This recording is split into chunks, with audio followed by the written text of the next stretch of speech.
El día de ayer hicimos una revisión de los cálculos de evapotranspiración utilizando lámina de agua, ¿verdad? Hicimos algunos cálculos utilizando valores como los de la tabla y también otros valores, ¿no?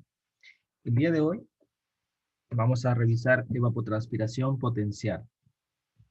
Pero antes de revisar evapotranspiración potencial, vamos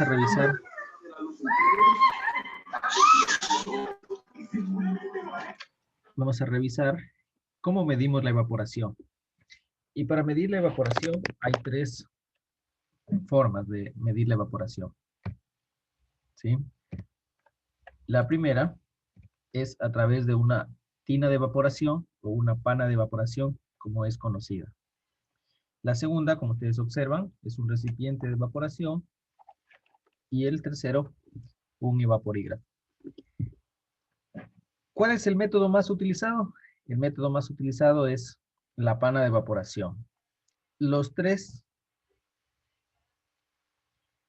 recipientes que permiten la estimación directa nos van a medir la evaporación en el día en la unidad de milímetros por día.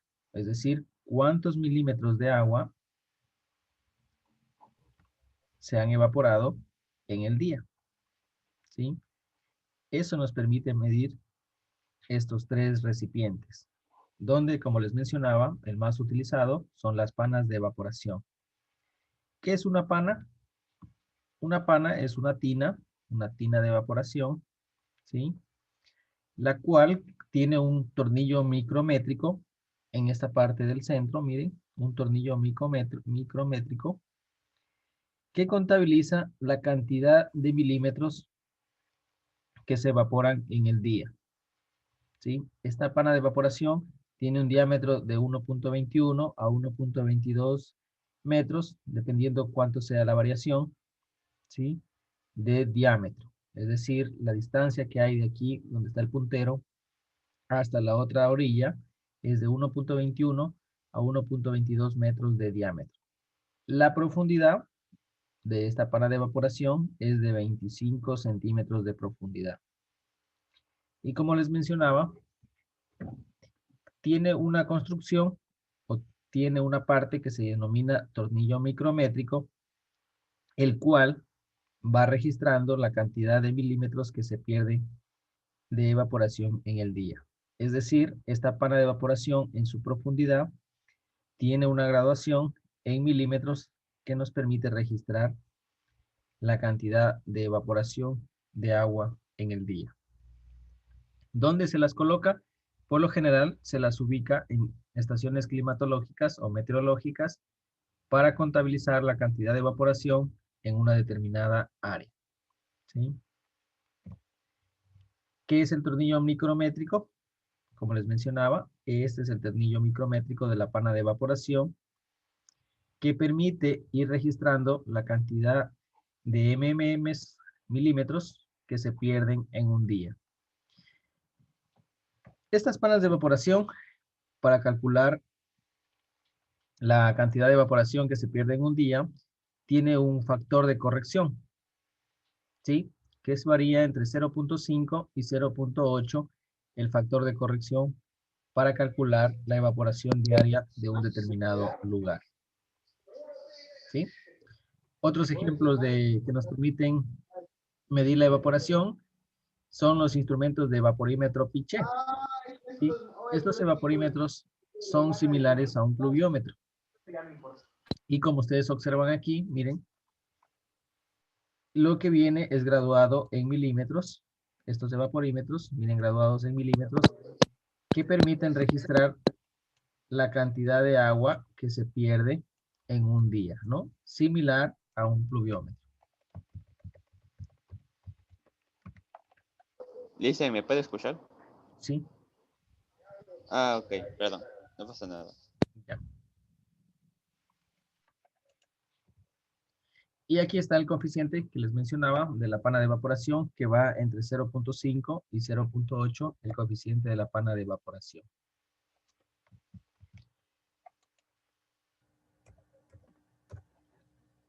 Cuando llegamos a a conocer sobre lo de evaporación y a evapotranspiración, hay dos conceptos muy importantes sobre evapotranspiración, ¿sí? El primero, que es el evapotranspiración potencial, conocido también con la sigla de ETP, miren, y el de evapotranspiración real, conocido con la sigla de ET, ¿sí? ¿Cuál es la diferencia entre estos dos conceptos? Para poder entender, voy a pasar a un gráfico que está a la siguiente diapositiva, y es el gráfico de las dos condiciones de evapotranspiración. Por un lado, teníamos el primero que era potencial y el otro real. Y les voy a hacer un ejemplo de un carro. Si ustedes han observado algún carro, viene en el tablero del carro, viene una numeración de cuánto es la velocidad que puede llegar. No sé si han observado. Por ejemplo, creo que son 200 kilómetros. Vamos a buscarle, me estaría mintiéndoles. El tablero de un carro.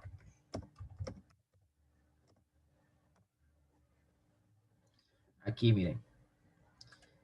Si nosotros observamos,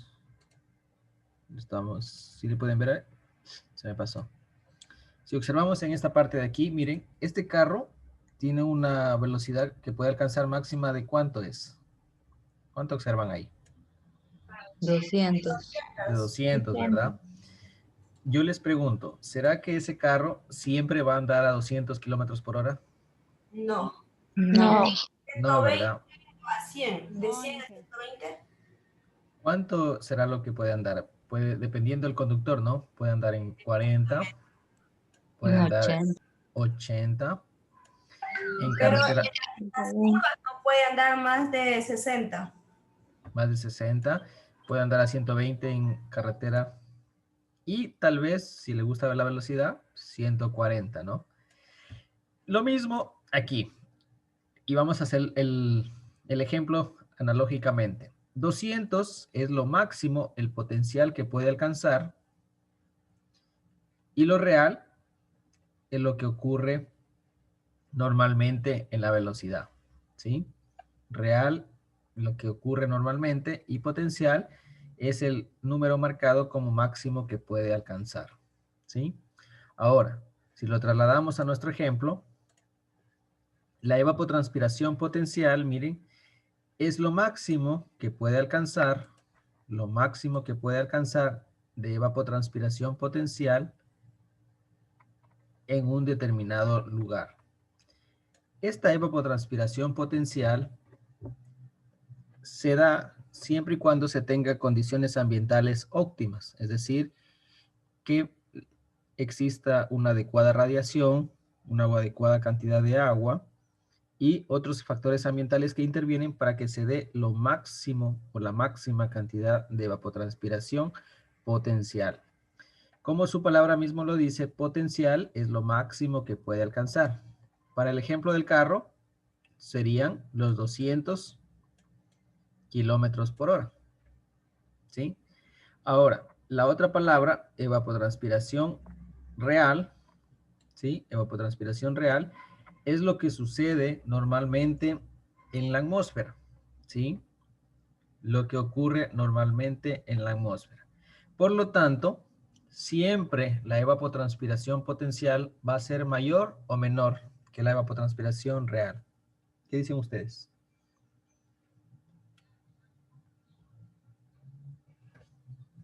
¿Menor? Le hago de nuevo la pregunta. La evapotranspiración potencial va a ser siempre mayor o menor que la evapotranspiración real. Mayor. Mayor. Mayor, ¿verdad? ¿Por qué? Porque la evapotranspiración potencial está calculada para saber cuánto sería el máximo que puede llegar a evapotranspirarse o a perder agua en un determinado lugar bajo condiciones ambientales ideales. Mientras que la evapotranspiración real es lo que sucede normalmente en la atmósfera, ¿sí? Ahora, en la evapotranspiración potencial, si nosotros revisamos lo que nos dice ahí, nos dice que es la cantidad de agua que se evapora. En un escenario ideal, miren, quiero llegar a este punto. En un escenario ideal, con las condiciones ambientales ideales. Es decir, la evapotranspiración potencial es lo máximo que puede alcanzar. Mientras que la evapotranspiración real, como su palabra mismo lo dice, es lo que sucede normalmente en la atmósfera, ¿sí? Para ello, va a depender de las condiciones ambientales que se den en ese momento. Porque, pues, como ustedes saben, la naturaleza no la controla el hombre, sino que se dan procesos naturales simultáneos y de forma diferente dependiendo el contexto en que se desarrolle, ¿sí? Por lo tanto, en este momento vamos a aprender a calcular evapotranspiración potencial, ¿sí?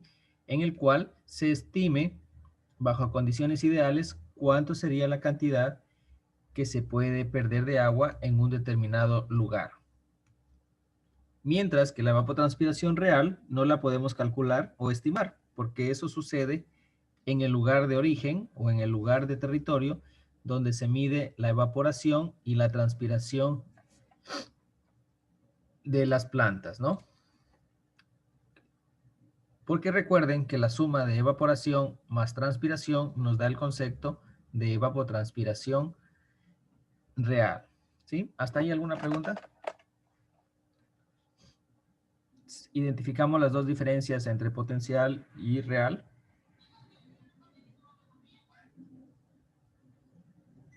¿Puedo volver a repetir, Inge? Ya, ¿desde dónde le repito? Desde las diferencias, los conceptos, en qué se diferencian cada uno. Ya, muy bien. Tenemos dos evapotranspiraciones, ¿verdad? Tenemos una que es la potencial y la otra que es la real. La potencial es lo máximo que puede alcanzar de evapotranspiración bajo condiciones ambientales ideales, ¿sí? Bajo condiciones ambientales ideales. Es decir, en un determinado lugar es la cantidad máxima que se puede perder de agua en la atmósfera y en las plantas. Mientras que evapotranspiración real es la cantidad de pérdida de agua, tanto en las plantas como en la atmósfera, que se da con normalidad. Y esto no es diferente a la potencial. ¿Por qué? Porque si en la evapotranspiración potencial se estimó que en un lugar se iba a perder como número máximo 80 milímetros en un mes, pero da la casualidad de que en ese lugar no existió las condiciones ambientales que se estimaron y en realidad se hizo un cálculo de que solo se perdió 30 milímetros de agua en las plantas y en la atmósfera, ¿sí? Por lo tanto, siempre la evapotranspiración potencial va a ser mayor a la evapotranspiración real. ¿Por qué? Porque la evapotranspiración potencial estará siempre condicionada a que el escenario sea bajo condiciones ambientales ideales. Mientras que acá es lo que sucede con normalidad en la naturaleza, ¿sí? Esas son las dos diferencias. Por lo tanto, yo les hago una pregunta. ¿La evapotranspiración potencial va a ser siempre mayor a la evapotranspiración real, verdadero o falso? Verdadero, porque en la potencial se vaporizaría a su 100% en condiciones ideales, mientras que en la real solamente se vaporizaría dependiendo el clima. Muy bien, esas son las dos grandes diferencias. Muy bien. Y aquí tenemos en la curva que siempre la potencial va a ser más alta o un número mayor que la evapotranspiración real, ¿sí? Siempre la evapotranspiración va a estar relacionado con la cantidad de lluvia, ¿sí? Siempre la precipitación va a estar relacionada con la evapotranspiración. ¿Por qué? Porque si nosotros observamos cuando hay más lluvia, si nos centramos a analizar este gráfico, miren, esta línea que está aquí es la línea de la precipitación, ¿verdad? Esta línea que está acá, la evapotranspiración real, de esta acá olvidémonos, porque ese es lo máximo que podía alcanzar. Olvidémonos un momento ahí. Solo nos vamos a quedar con la real. Aquí está la real, miren. Si nosotros observamos en estos meses que está aquí, la precipitación es mayor que la ETP real. Hasta aquí nomás analicemos, hasta donde está el puntero. ¿Qué dicen ustedes?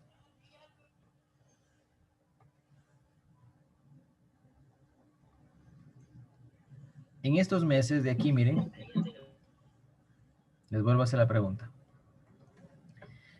La línea que está aquí donde está el cursor y viene acá y miren, aquí dice que es la precipitación. Y la línea que viene aquí, aquí, dice que es la evapotranspiración real. Si ustedes observan aquí, la línea de la precipitación está sobre la línea de precipitación. Sobre la línea de evapotranspiración real, perdón. ¿Sí observan? La precipitación está sobre la línea de la evapotranspiración real. ¿Qué nos indica que esta línea esté sobre la evapotranspiración real? ¿Qué nos indicará ahí? ¿Algún voluntario? Que hay muchas precipitaciones, menos evaporación. Muy bien. Esta parte de aquí nos indica que hay más agua de lo que se pierde. Ahora, analicemos después donde está el puntero de aquí, analicemos para acá. Hasta aquí vamos a analizar vuelta. ¿Verdad? Hasta ahí analicemos. ¿Qué observamos aquí, en este sector? ¿Quién sobresale ahí? La evapotranspiración. La evapotranspiración sobresale, miren, porque es la línea que está arriba. Entonces, ¿qué nos indica aquí, en esta parte, en estos meses? Hay menos lluvia. Hay menos lluvia, ¿verdad? Se va a evaporar más agua de la que cae.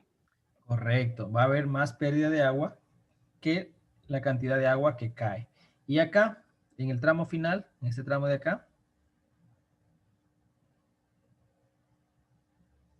Que se va a evaporizar menos y la cantidad de agua va a volver a aumentar. sí, puede ser, pero si observamos, Ya no hay evaporización, evapotranspiración, hay más precipitación. si observamos ahí, ¿qué nos indica? Que hay en las dos líneas terminan igual, miren. Porque la línea que viene acá es de la potencial, esa nos olvidamos, miren, nos olvidamos por un momento. ¿Qué nos indica? Que las dos líneas terminan en balance. La misma cantidad de lluvia va a ser igual a la cantidad de agua que se perdió a la atmósfera, ¿no? Eso nos va a permitir los cálculos que vamos a hacer más adelante. Lo que vamos a hacer es calcular, estimar, bajo condiciones ambientales ideales, cuánto va a ser la evapotranspiración potencial. ¿Hasta ahí alguna pregunta?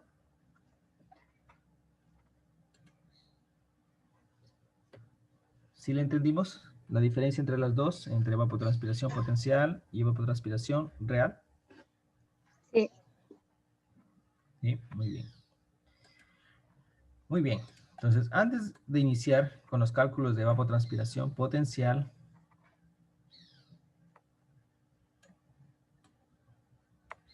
voy a hacerles una pregunta. De las 28 personas que están aquí conectadas,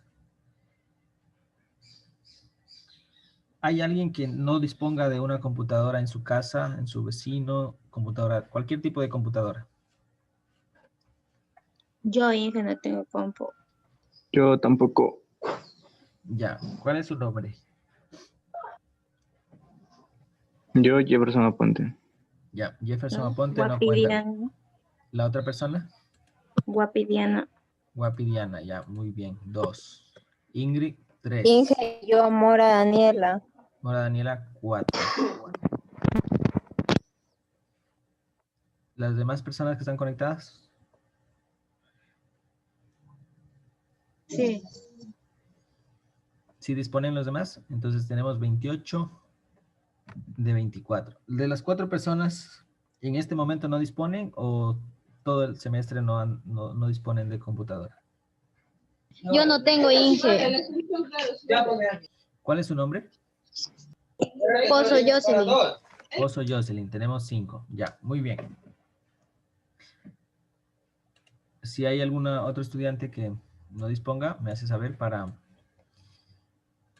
organizar las futuras clases relacionadas al tema que estamos viendo. Muy bien.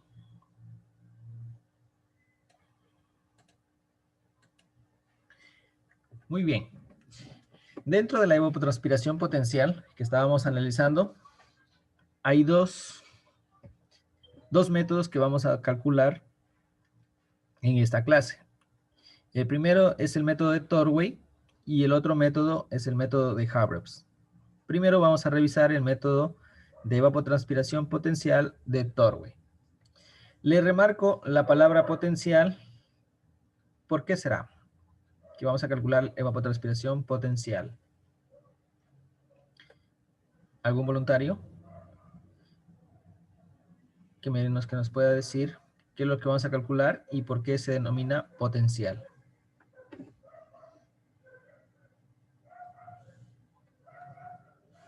¿Algún voluntario? La evaporación máxima que puede ocurrir.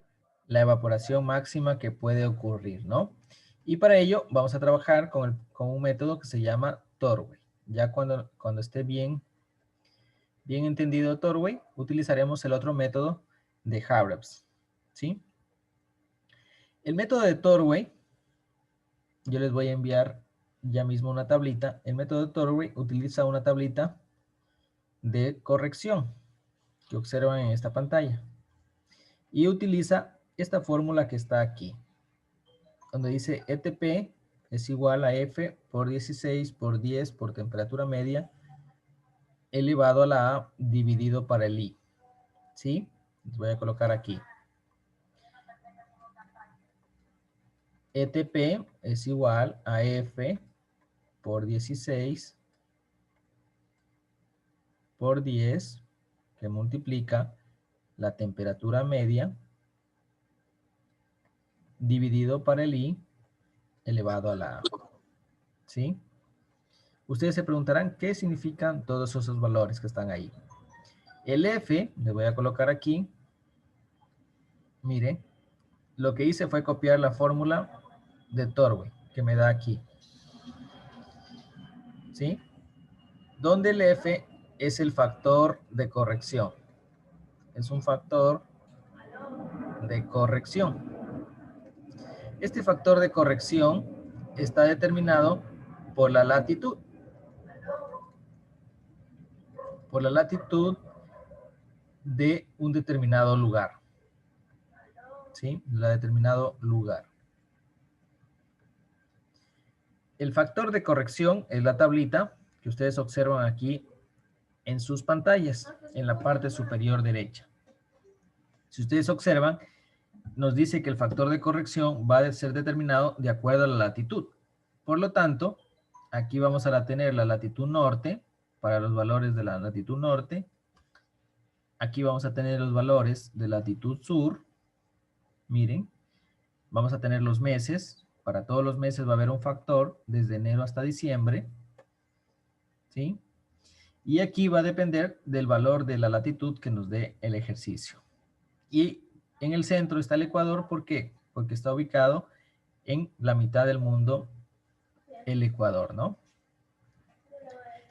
Dependiendo de la latitud que nos diga, nosotros vamos a buscar aquí el factor de corrección para un determinado lugar y para un determinado mes o año que nos esté pidiendo. ¿Sí? Ese es el primer componente de la fórmula. Luego tenemos 16. El 16 es una constante. Vamos a anotarle aquí. 16 es una constante de la fórmula. ¿Sí? Luego tenemos 10, que también es una constante. Vamos a anotarle ahí de la fórmula. Y después tenemos Tm. Tm significa la temperatura promedio. Temperatura promedio o temperatura media. Esta temperatura promedio siempre debe estar en grados Celsius. ¿Sí? Temperatura promedio. El siguiente componente de la fórmula nos dice que es el índice, el I. ¿Verdad? El I mayúscula. I mayúscula, que es igual al índice de calor anual. El índice de calor anual. Para nosotros calcular el índice de calor anual, debemos hacer una sumatoria. Si nos dice anual, debemos hacer una sumatoria del índice de calor mensual, ¿verdad? Porque aquí nos dice índice de calor anual. Es decir, se debe hacer una suma del índice de calor mensual.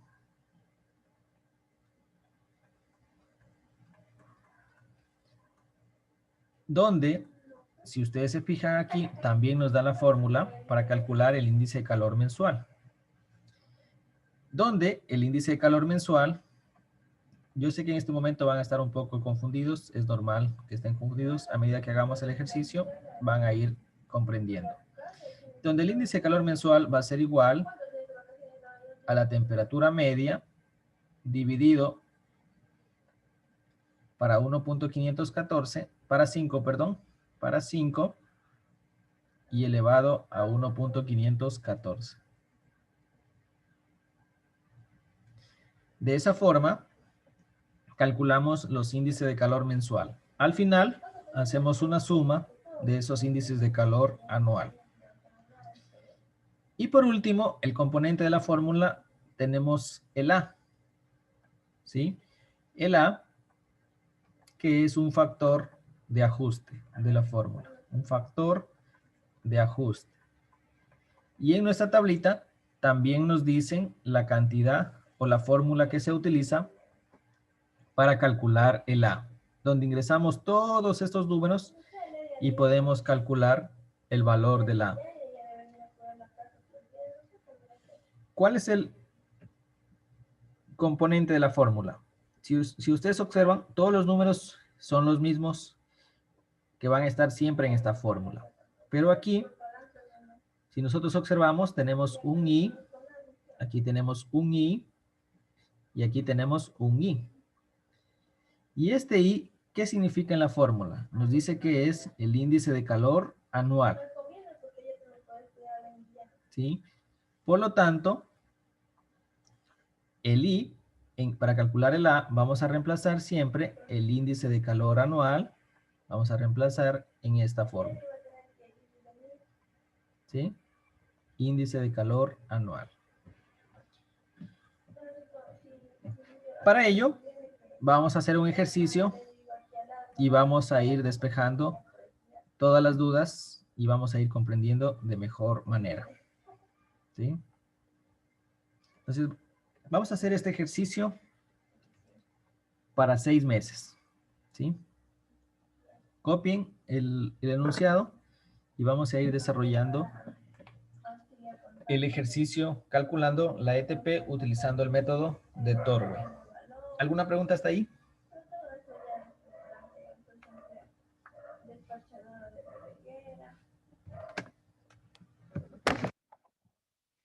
Si están confundidos, a medida que hacemos los ejercicios, vamos a ir resolviendo las dudas.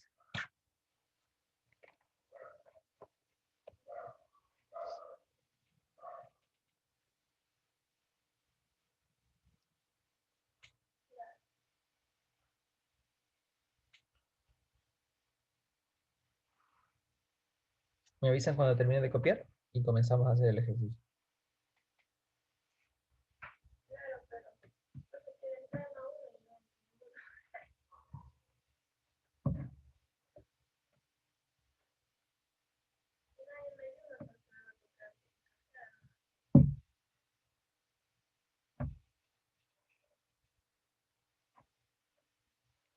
Bien, en este ejercicio tenemos, por un lado, miren, tenemos el mes, tenemos la temperatura en grados centígrados, tenemos la precipitación y aquí tenemos lo que vamos a calcular. Vamos a calcular el índice de calor mensual, el F, factor de corrección, y lo más importante, vamos a calcular la ETP, ¿sí? Eso es lo que vamos a calcular en este ejercicio. Y tenemos que este ejercicio vamos a calcular para la ciudad de Argentina, que está ubicado con una latitud de 14 N. ¿Sí? ¿Qué significa el N? El N significa 14 norte. ¿Sí? Y este dato es muy importante. ¿Por qué? Aquí vamos a corregirle. Aquí es 14 sur. Porque Argentina está ubicado en el continente.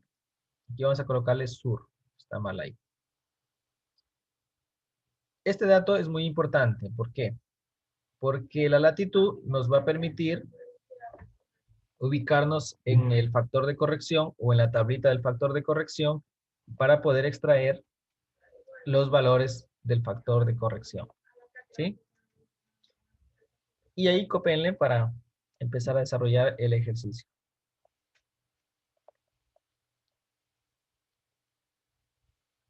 ¿Me avisan si ya copiaron?